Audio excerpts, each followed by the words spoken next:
pertama, adat perkawinan. Perkawinan dalam adat Gayo memiliki arti penting bagi sistem kekerabatan. Karena masyarakat Gayo menganut sistem perkawinan eksogami, yaitu perkawinan antar belah. Menurut adat masyarakat Gayo, perkawinan dengan sistem endogami, yaitu kawin satu belah, menjadi larangan atau pantangan, karena sesama klan masih dianggap memiliki ikatan persaudaraan atau ikatan darah. Ada 7 macam jenis perkawinan yang terdapat dalam masyarakat Gayo, yaitu kawin ango atau jolen, kawin angkap, naik atau kawin lari, kawin angkap 4 mas, mahtabak, ngali, dan kawin kusogini. Adat turun tanah. Turun mani atau turun mandi dalam masyarakat Gayo adalah serangkaian acara dalam pemberian nama dan penyembelihan hewan akikah untuk anak dilakukan pada hari ke-7 kelahiran bayi. Jumlah yang disembelih sebagai akikah mengikuti titah dalam agama Islam, yaitu 2 ekor untuk anak laki-laki dan 1 ekor untuk anak perempuan. Hewan yang lazim yang biasanya digunakan atau disembelih dalam adat turun tanah ini seperti biri-biri atau kambing. Dan inti dari acara turun mani secara adat Gayo adalah memberitahukan kepada masyarakat ramai tentang adanya pertambahan anggota keluarga dari satu keluarga ke keluarga yang lain. Selanjutnya, acara tersebut merupakan penyerahan kepada raja bahwa si bayi kelak ketika dewasa akan menjadi rakyat yang perlu pengakuan dan perlindungan hukum secara negara maupun adat, serta untuk mempererat silaturahmi dari antar keluarga. Selanjutnya, dari acara turun tanah itu adalah dengan acara penamaan si bayi. Anggota-anggota keluarga akan berembuk siapa dan memberikan solusi atau nama yang terbaik dari pihak adat dan agama untuk penamaan si bayi. Dan yang berhak memilihnya adalah si ibu bayi. Ibu dari bayinya itu berhak memilih salah satunya atau bahkan menolak seluruh penamaan yang telah diberikan oleh anggota keluarga. Dan biasanya setelah nama yang telah ditetapkan telah didapati, nama itu akan ditulis di atas daun sirih dengan dituliskan dengan memakai kapur atau sekarang pakai kertas dituliskan dengan ballpoint atau pulpen. Lalu nama itu akan diberikan di bawah bantal si bayi, dan jika bayi tidak menangis bisa jadi nama itu serasi atau cocok. Namun jika bayi itu menangis, itu artinya menurut mereka nama itu tidak cocok. Jadi si ibu berhak untuk menggantikan nama itu dengan nama yang lain tanpa persetujuan dari anggota keluarga yang lain. Saya akan menjelaskan tentang adat dan budaya sunat Rasul Gayo, yang dimana ada 13 sinte yang harus dilakukan pada saat sunat Rasul. Yang pertama, pakat sarainyoh atau musyawarah kepada keluarga. Yang kedua, munawon atau mengundang keluarga agar hadir dalam acara tersebut. Yang ketiga, putra yang disunatkan dimandikan dan dibersihkan badannya sebelum matahari bersinar.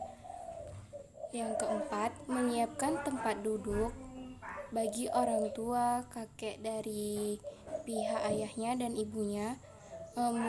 Kemudian sara opat, mudim, dan tengku yang memimpin pembacaan sholawat.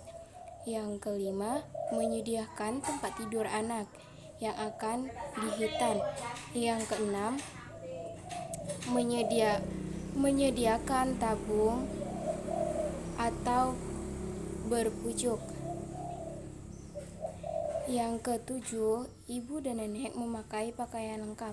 Yang kedelapan, anak yang dihitankan didudukkan di tempat yang agak lebih tinggi. Yang kesembilan, doa yang diimami oleh tengku kampung itu sendiri. Yang ke-10, pelaksanaan oleh mudim diiringi dengan bacaan sholawat. Yang ke-11, anak yang disunatkan dipindahkan ke kamar dan ditidurkan. Yang ke-12, mudim dan pembantunya merawat anak-anak tersebut hingga sembuh. Yang ke-13, kenduri atau makan bersama kepada keluarga, tetangga, dan tamu yang diundang.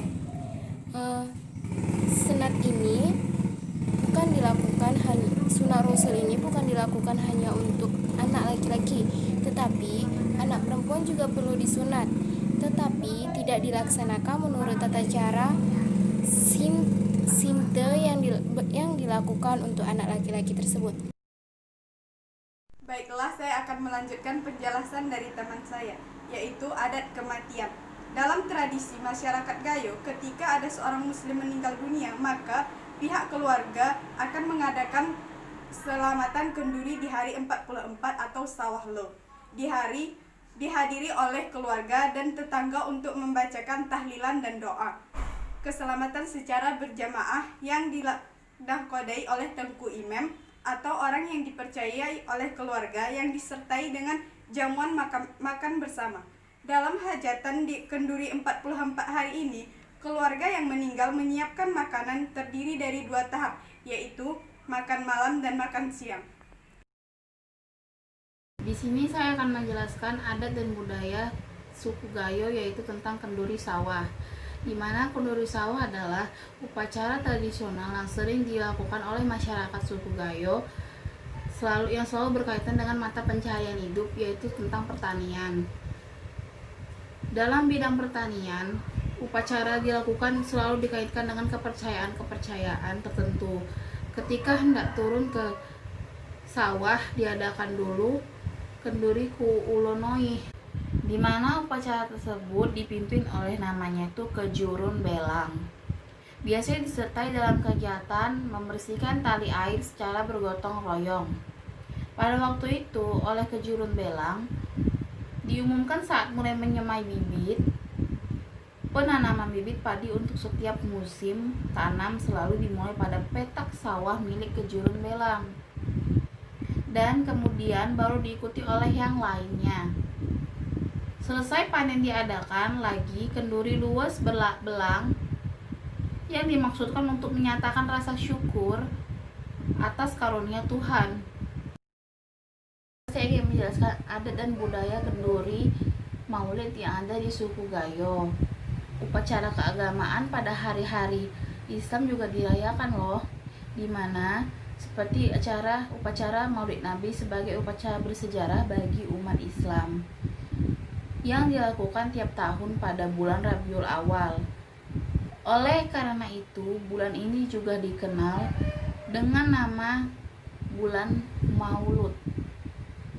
Dahulu tiap-tiap mersah melakukan upacara ini dengan mengundang tamu-tamu dari mersah lainnya. Bagi mereka yang cukup mampu, mereka membawa hidangan yang cukup banyak. Sedangkan yang tidak mampu, ya mereka membawa hidangan yang minim gitu. Cara ini dilakukan dengan beberapa rumah lain untuk mengisi sebuah rumah hidangan gitu sih. Dan pelaksanaan upacara selalu dipimpin oleh imam mersah masing-masing. Setelah upacara disertai zikir selesai, tibalah saatnya untuk makan bersama-sama. Sekarang proses upacara yang besar seperti ini sudah jarang dilakukan. Mereka melakukan upacara maulud dengan sederhana dan hanya sekedar memperingati hari bersejarah bagi umat Islam. Begitu juga dengan upacara keagamaan yang lain.